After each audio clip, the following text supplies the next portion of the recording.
matter before the court is Penobscot 23-196, State of Maine versus Matthew Dennis. And we are being streamed live on the web, both by video and audio, for those of you who are used to doing this.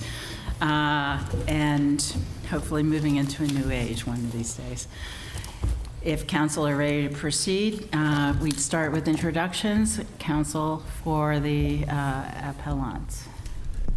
Jeremy Pratt on behalf of Matthew Dennis, the appellants. And Mark Rucci on behalf of the appellee, State of Maine.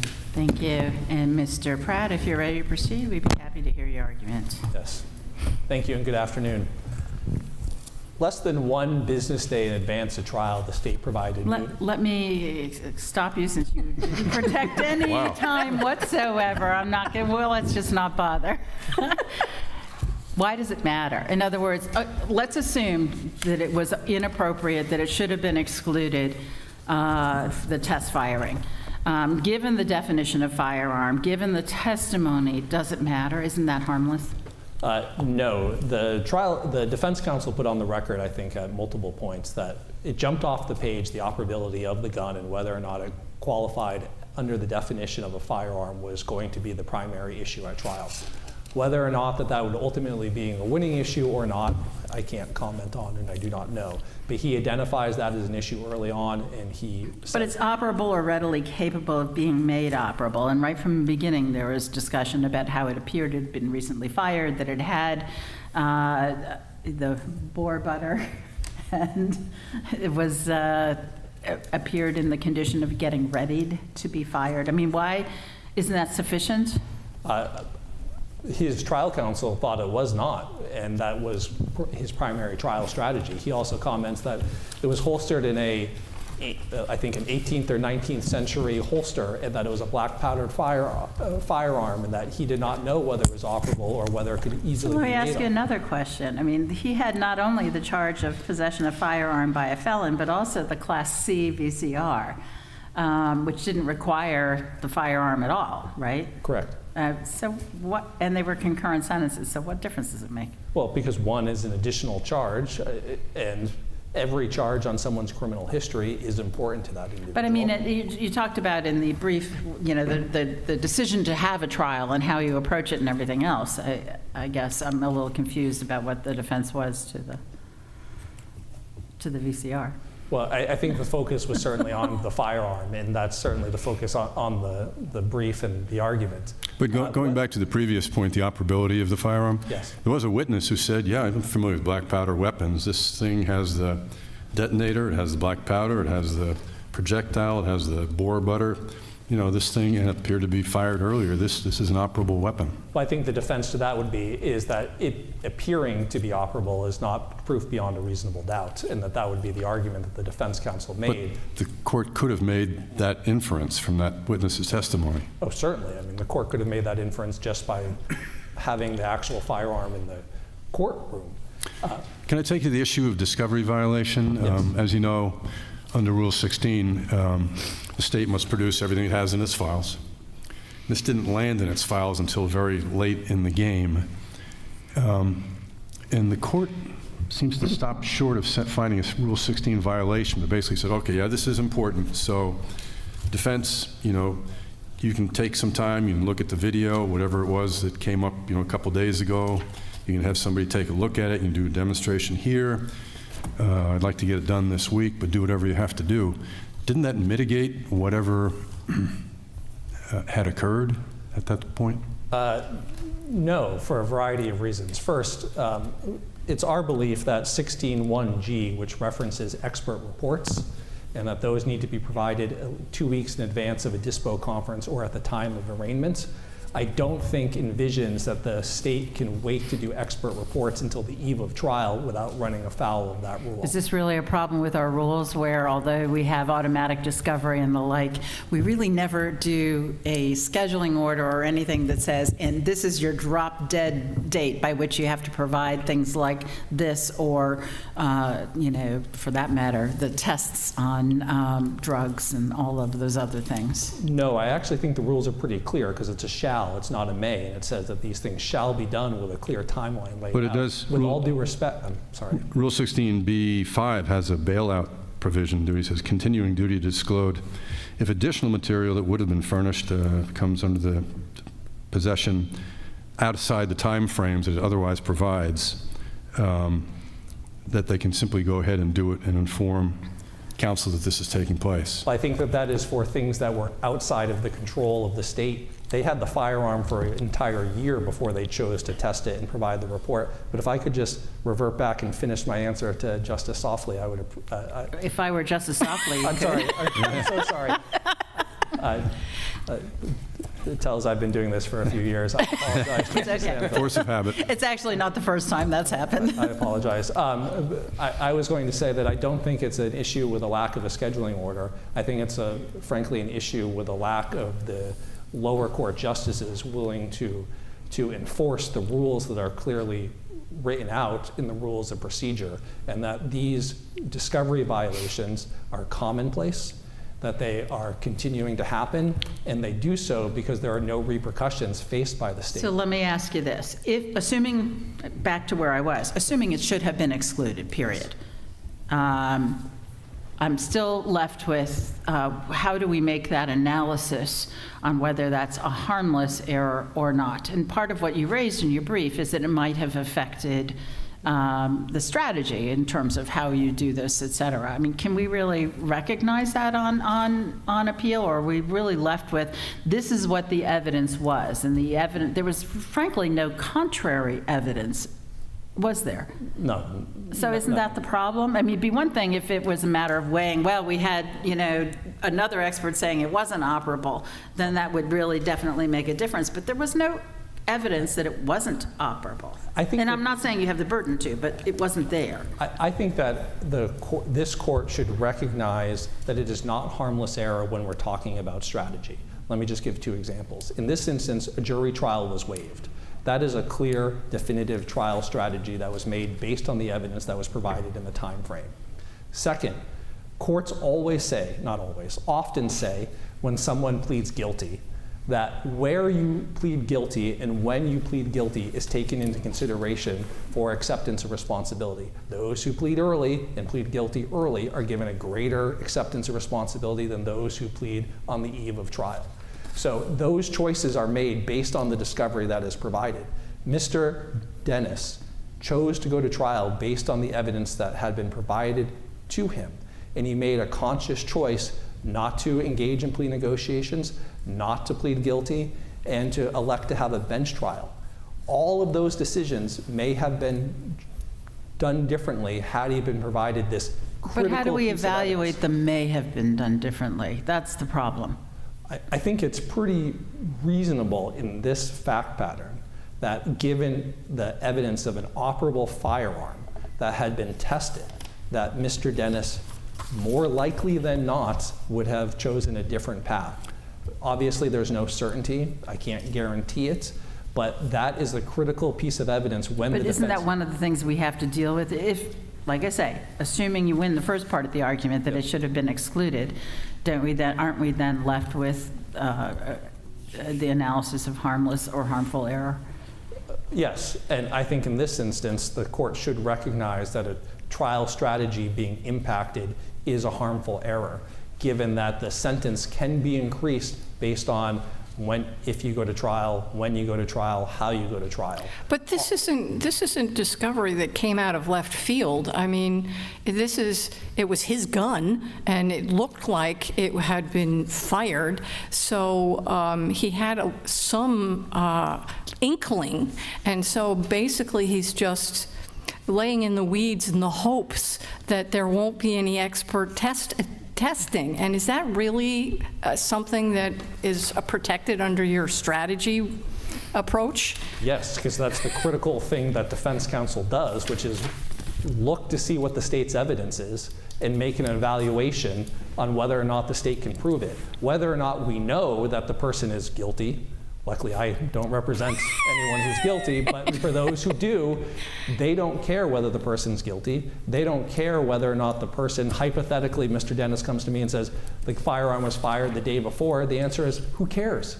That's not relevant to the analysis of whether we should go to trial or how we should proceed. What is relevant is whether the state can prove that or not.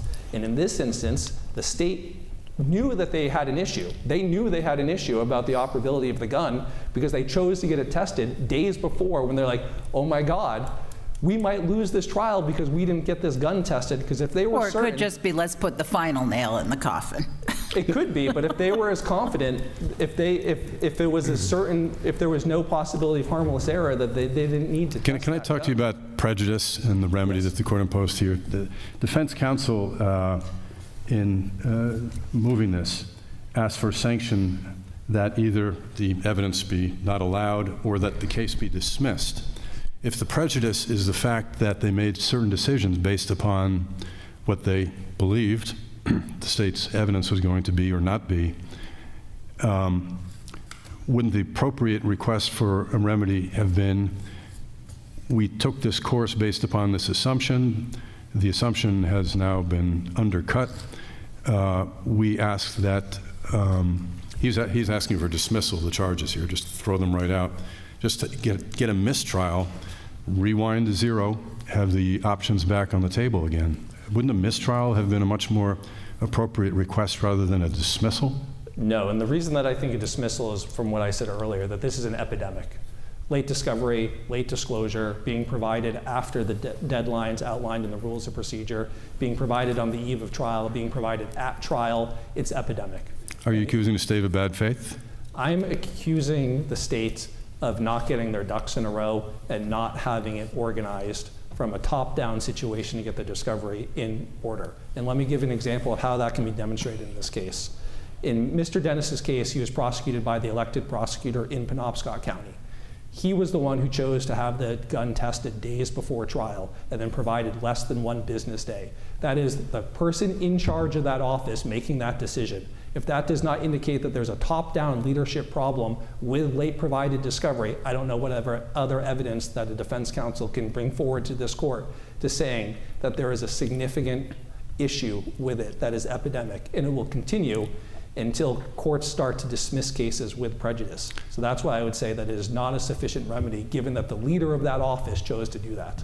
The other side of the argument, I'm sure the state would say, you know, we're overloaded with work here, and, you know, the case, we don't prepare literally for trial, you know, every case when it comes in months in advance, but when they come on the trial list, if they haven't pled out and it's coming up, you know, we re-interview our witnesses, and sometimes there's a revelation that comes out when they actually prepare the case for trial. And I would say in response to that, the number of cases they have is solely attributable to the number of cases they choose to bring. I agree. Can I ask you a question before, since we're running out? I'm curious about the remedy. In other words, let's assume I agree with you that it shouldn't have been allowed, and as perhaps it was a mistrial, should have been ordered at that point. What do we do now? In other words, if we vacate, aren't we really, isn't any prejudice now cured? In other words, now you get to make and remand, it would be remanded for a new trial, and you now get to make the decisions anew as to whether to actually go to trial, et cetera. I would ask for the court to remand and order the lower court to dismiss the case with prejudice.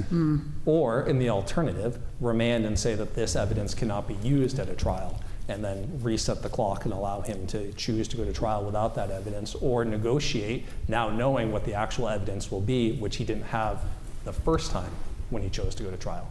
Thank you very much.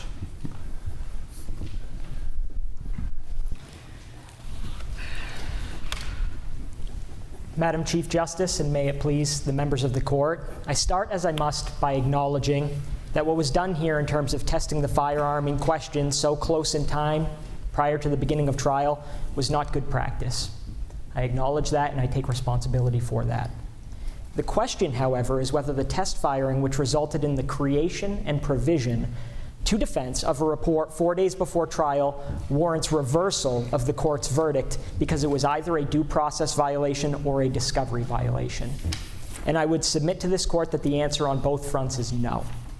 Contrary to the assertion I made in my brief, I invite and encourage this court to consider counsel's due process argument on the merits. The cases opposing counsel cited in his reply brief have convinced me that this court should not fail to take up the due process argument. But that argument can be easily disposed of because this court's own precedent lays bare that late provision of discovery before trial, even discovery that's exculpatory in nature, does not work a due process violation, so long as the defendant has that evidence before trial. This case is about the Maine rules of unified criminal procedure. Whether they were violated, in the event they were, whether the court exceeded the bounds of its broad discretion in declining to dismiss the case as a remedy for that violation. I would suggest to this court that there was no discovery violation because the gun was available for inspection and testing, and the report of the late investigative step taken was provided promptly upon its creation. Assuming there was a discovery violation, the court did not abuse its discretion in declining to dismiss the case for any number of reasons. Because some lesser sanction was not requested, such as a continuance or in the alternative, a mistrial. Because the state at issue does not require the statute at issue does not require a gun's present ability to fire to sustain a conviction. And from my reading of I was going to say, because defense counsel conceded that this was by no means a primary defense, it seems like we've read the transcript differently. My reading of the transcript, members of the court, was when defense counsel said it was obvious this was a black powder issue, that issue fell off the page. I actually honestly read that as that's not a primary defense tactic in this case. Fell off the page to me meant it's not. Counsel has read it a different way, and I don't know how to reconcile that, but that's the reason I said that wasn't a primary defense.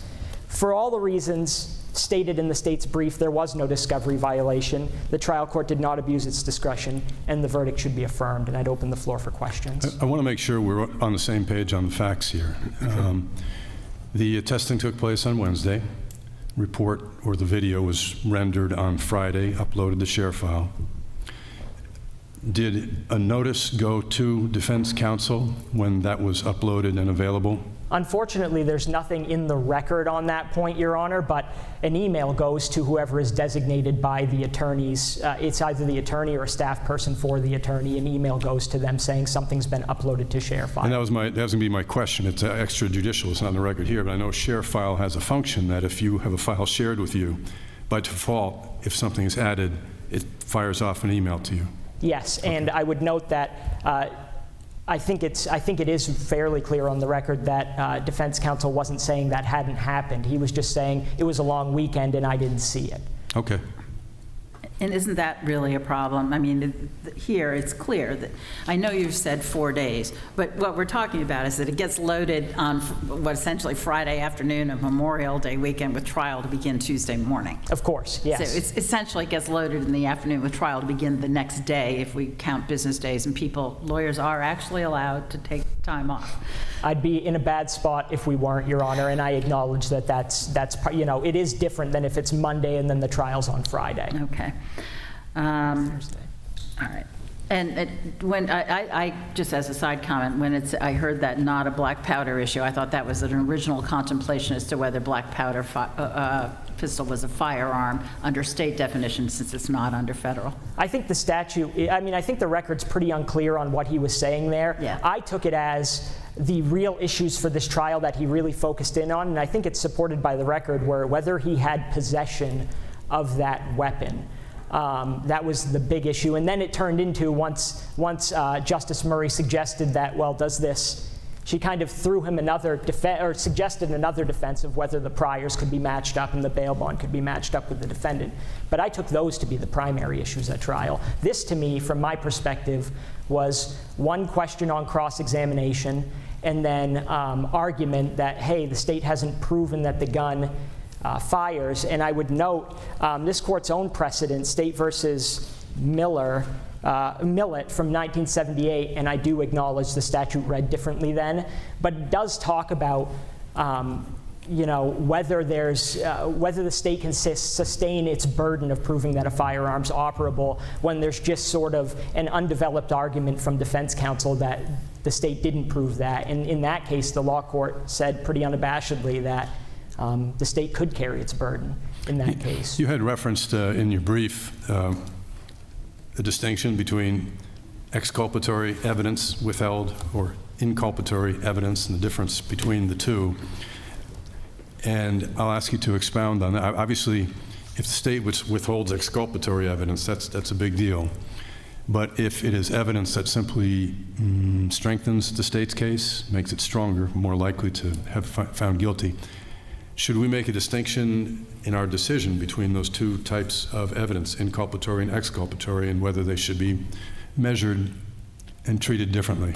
Well, I think exculpatory evidence, given the body of case law from the Supreme Court, and it has to be treated differently from my perspective. It has to be treated much more severely from my perspective, because, I mean, that is like quintessential to That's notions. black letter law, but is there anything that says if it's inculpatory that it gets a lesser response by the court?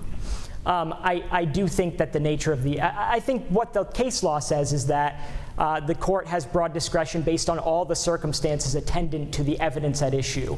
And I think that, yes, it does make a difference whether the evidence is inculpatory or even, to take one step further, if it's, say, cumulative. I'm not suggesting that's necessarily the case here, but versus whether it's exculpatory. You probably do want to take that position if you want it to be harmless error, but... Well, all I meant by that, Your Honor, was that the video of the gun being fired is not cumulative evidence, but I don't take it that way, but I think it can still be harmless error because the testimony that it could be fired. But isn't the problem with inculpatory evidence, and by the way, this isn't a matter of something that you didn't get from the police or something, this is something you created, that Sure. the state created at the 11th hour, right before trial. Isn't the problem exactly what Mr. Pratt has identified? In other words, that's the kind of thing that affects strategy, whether to, not just trial strategy, but frankly, whether to engage in, plea negotiations, et cetera. I mean, that's what defense counsel do. They're evaluating the strength of the state's case. And changing that calculation was the 11th hour without even, I understand it was loaded, I have no doubt it was loaded up to share file, but without even really, frankly, making sure that counsel knew about it, like, hi, we just loaded this. Isn't that a problem? I mean, and how do we undo that? How can we call that harmless when it affects not just the actual evidence at trial, but the decisions that are made before we get to trial? Well, Your Honor, I think there's a couple different points that I'd like to make in response to that question. First of all, if we're talking about, I take it to mean that we're talking about the discovery aspect of this, the discovery violation aspect as distinct from the due process function of the argument. Well, I'm not sure we are talking about it distinctly. I mean, that's the problem. Okay. Well, from the state's perspective, Your Honor, if the case law is clear that the defendant in making the decision to go to trial and having a trial where this evidence was provided prior to trial, I'm not saying that that's all the process that he is due, but I'm not sure that there's, the requirement under the rules is that we partake in good faith in discussions with an aim towards remedy of the case, with an aim towards coming to the end of the case. And I don't know that it can be said that the state violated due process and didn't do that just because one piece of evidence was uploaded late before trial. I don't see the due process violation. Well, it's not just, let me be clear. The Sure. problem is not just that it was uploaded late. It's that we know defense counsel didn't have it. And I understand that it was there on the share file, but the defense counsel didn't have it. And the defense counsel didn't have it because it was created on the eve of trial and uploaded without taking the additional step of ensuring that defense counsel actually saw it. From my perspective, this goes to the harmless error argument. This is not developed in the record, but I would suggest to Your Honor that this defendant had a violation of condition of release accompanying this possession of firearm by a felon, which there was really no defense to.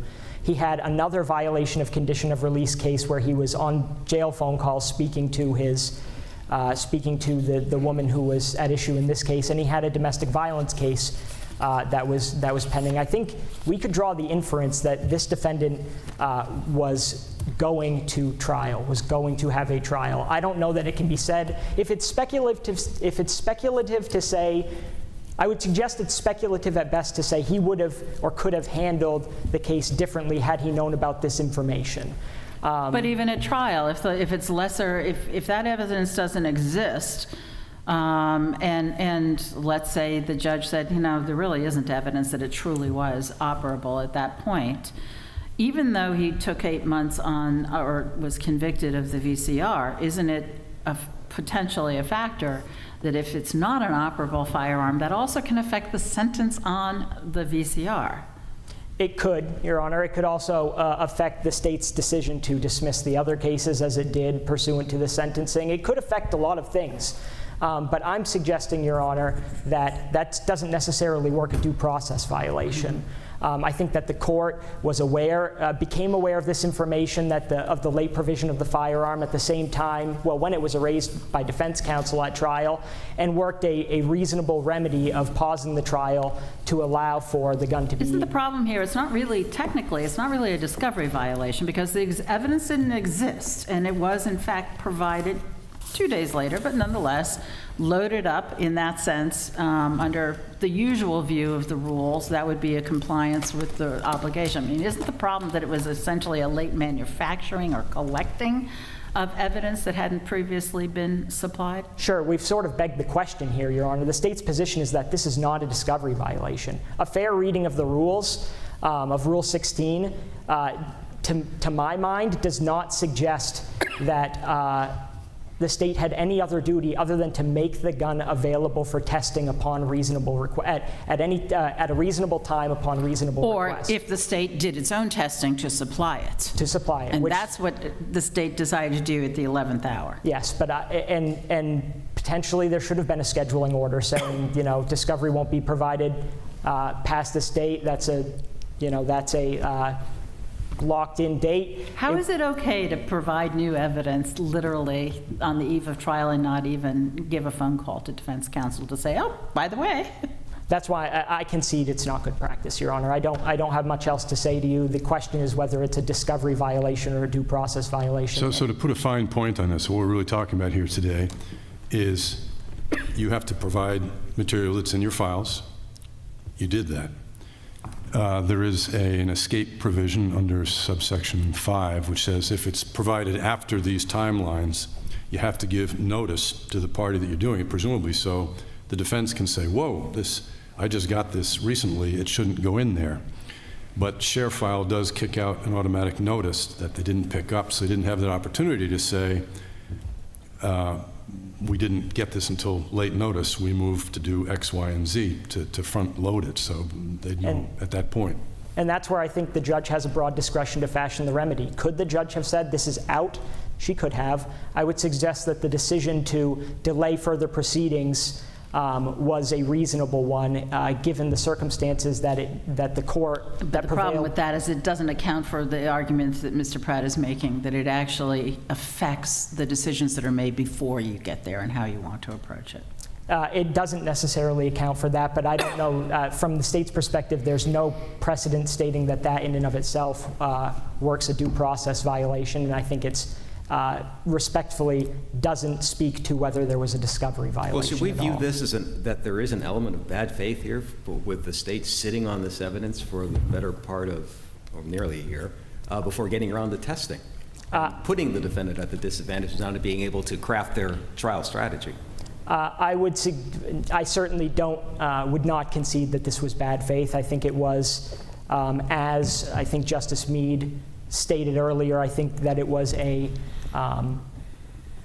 having not spoken to the attorney, I don't think about this case, I don't think that he decided I'm going to test this 4 days before trial. I think trial came up. He may have thought it wasn't going to be a trial given the multiplicity of charges against this defendant, and he decided, since we're going, I've just realized that this wasn't tested, let's do it. Thank you. Mr. Pratt? I would just like to make a couple brief points. The first is, When the state continuously concedes that it was not good practice, I would argue that that equals a fundamentally unfair practice, which is a due process violation. He recognizes and concedes that this is not how it should have been done. He concedes that this is not the way envisioned by the rules. I would suggest he concedes that this is not fair. Again, just to re-emphasize, all decisions were made based on the information provided, not just under the rules of criminal procedure, which we think there's a violation, but under a due process analysis as well. Also, the rules of procedure require in dispositional conferences that the parties come prepared to negotiate and try to settle the case. That is required under the rule. If the state is not providing discovery in full prior to a dispo conference, dispo conferences are worthless. The state did provide discovery in full by the dispositional conference. I use the term discovery in the way that I think that most people would use it, which is to suggest discovery is that which may be used at trial. Everything in their file, yeah. Is this like finding a new witness on the eve of trial and not telling you? Yeah, which happens. And I would just say one last quick thing to Justice Mead. There's not an automatic email alert in share file. I know this is extrajudicial, but just so the court is aware, there's a box you have to click. And for some reason, it appears that sometimes when people from the prosecutor's office goes into it, they inadvertently will unclick it, and you have to click it for every single case. Oh, I thought it was automatic. It is but in not here, there's no automatic. suggestion that it was unclicked and it didn't go out. There's nothing on the record, Okay. but I'm just saying I don't think we can assume that there was a notice put, because he suggests in the record that he had no notice of it and said, hey, we work together all the time, DA Almy, why didn't you give me a heads up on this? And he says, it was uploaded to share file. It was uploaded to share file, and that was it. Thank you very much. Thank you. Thank you, counsel. As is our usual practice, we will, of course, take this matter under advisement and issue a written decision in due course.